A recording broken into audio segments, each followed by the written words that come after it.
so she could go. And she also had a spare set of keys that she'd put aside. Again, he couldn't, because this has happened before, he would grab the keys so she couldn't leave. And on the time that she actually did leave, he'd... Hello, I'm Dr. Jane. This is Knowing Narcissism. And in this video, I wanted to talk about narcissistic rage. Now, this is where the narcissist, out of absolutely nowhere, will just fly at you. One day you may have done something right. Let's just say, for instance, you cooked a meal in a certain way, and the narcissist that day said, "Oh, that's brilliant, thank you ever so much, that's such a good meal." And then the following day you do the same meal, and the narcissist is literally throwing it at the wall, telling you how disgusting and awful it is, and why did you ever think that they'd be interested in something like that. I'm giving that as a really basic example, maybe a little bit of a daft example, but that's what narcissistic rage is about. They can be completely unreasonable at the drop of a hat. It's sudden, it's explosive. Now, the reason that narcissists do this is because they feel threatened. Their little fragile ego. Remember, narcissists who want to feel special, who want to feel unique, exceptional, entitled. They want validation, admiration, all the things that narcissists are. This is all built on a fragile little house of cards, if you like. And they fear that something is going to come along and undermine that, take it away from them, pull the rug out from under them. They work really hard to maintain that little fragile house of cards, their ego, that fragile ego.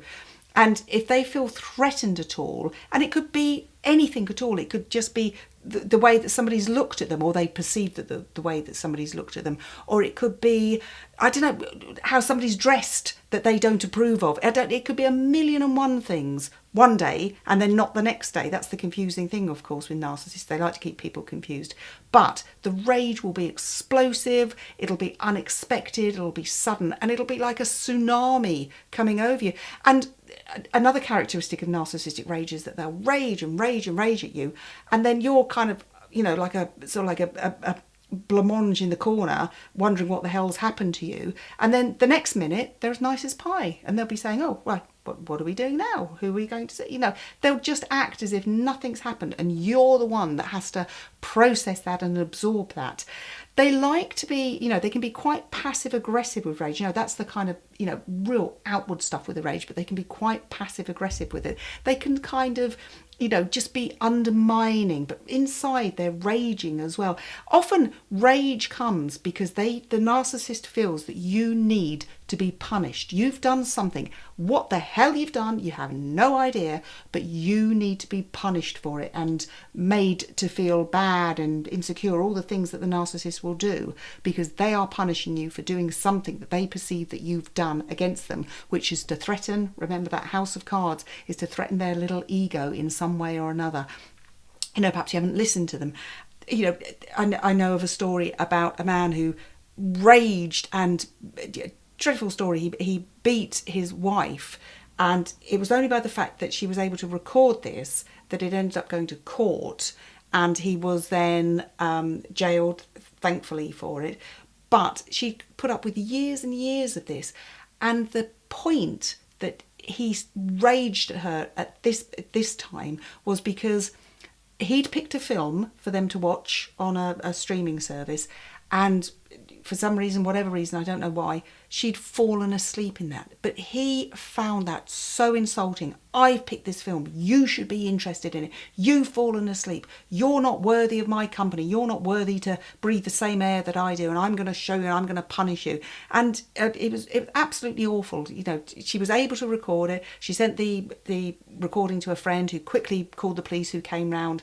And it turns out, of course, in a lot of these cases, this has been going on for years, absolute years, but she never had any proof. And he would say to her, "Nobody's going to believe you." He was some kind of high-flying executive. "Nobody's going to believe you. Who the hell are you? Nobody's going to believe. They're always going to believe me." And so she never took it any further. And that's typical narcissistic relationship. But that rage can be over absolutely anything. They're unable to tolerate any criticism, any rejection. Remember, it's that little house of cards, and anything that comes at that could be narcissistic rage. So what do you do when somebody is raging? Now, let me use the example of the person I've just given you, the lady that fell asleep and ended up in prison in the UK.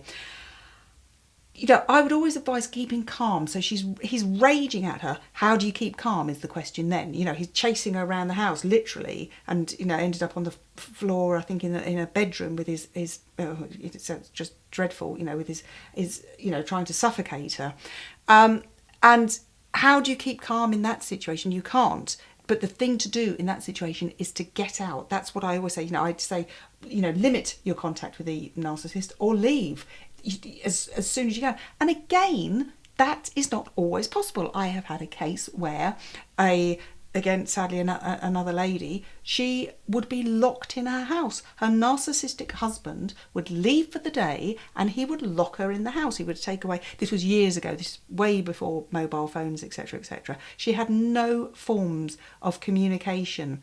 And I think it was only that a neighbour cottoned on to what was going on that was able to offer to her some sort of support, that there is a difference, you don't have to live your life like this, that she ended up there. And then ultimately she ended up in therapy. So how would you limit your contact in that situation? You would do something. You would make your plan and you would do something. And there generally is always some kind of opportunity to do something. It might be a bit obscure, it might not be the thing that you're thinking about at the moment, but try and don't just give in to it. Don't just give in to that situation that this is how it's always going to be. There is always something that you could possibly do. There will always be some kind of help out there, even if it is just kind of tapping on your window and getting a neighbour's attention. It sounds bizarre, but that's what some people have had to do. Boundaries. Always try and keep your boundaries with a narcissist because they love nothing more than pushing them. I've had a situation where somebody has, again, raged at somebody, and it was the other way around this time. It was a lady that was rageful against her husband, and he would say, again, you have that dynamic as well, who's going to believe me? Look at me, I'm a 6'2" bloke, she's 5'2". Who the hell is going to believe me when I say that she's verbally abusive and psychologically abusive and physically abusive to me? So that kept that dynamic and that scenario going for absolutely ages.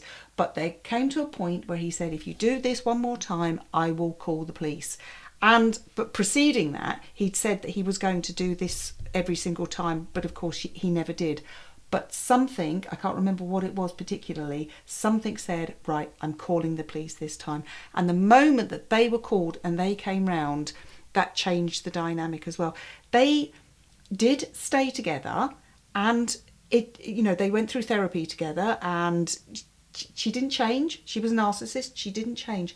But that point of being physically abusive and threatening, and, this poor guy walking around on eggshells all the time, he still did a lot of that, but he chose to stay together for whatever reason.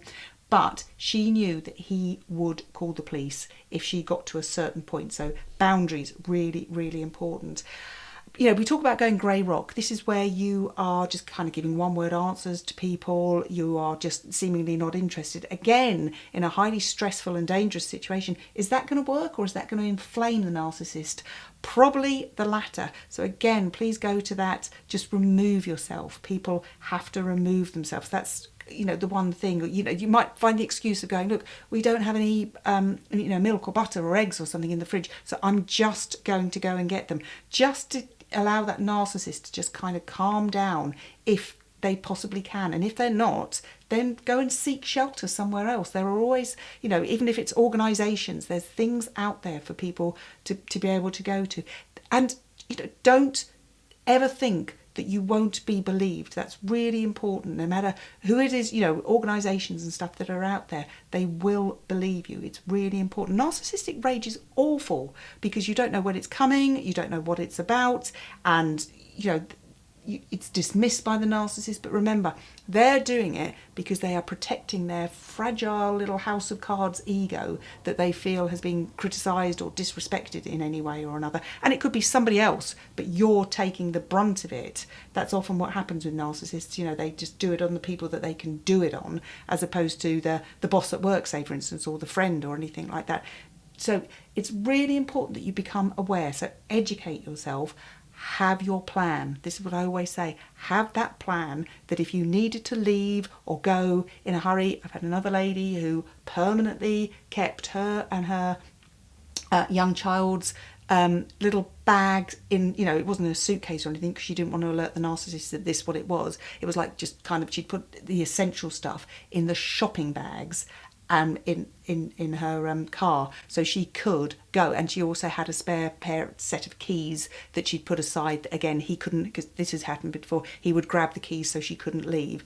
And on the time that she actually did leave, he'd got drunk and he was raging. She shut herself in a bedroom to protect herself and her child, and eventually he fell asleep and she was able to go, and she went straight to her parents. Know that there are things you can do. Don't listen to the narcissist when they say that there isn't anything you can do. Thank you so much for watching. Please do keep safe. If you can like, subscribe and share and click the notification bell, it just helps the channel absolutely enormously. It gets the word out. And in the links below there is a link to my Instagram feed, which has got sort of like shorter things that just, you know, people find useful, that they can just look at something for a minute or so. Thanks ever so much, and do keep safe.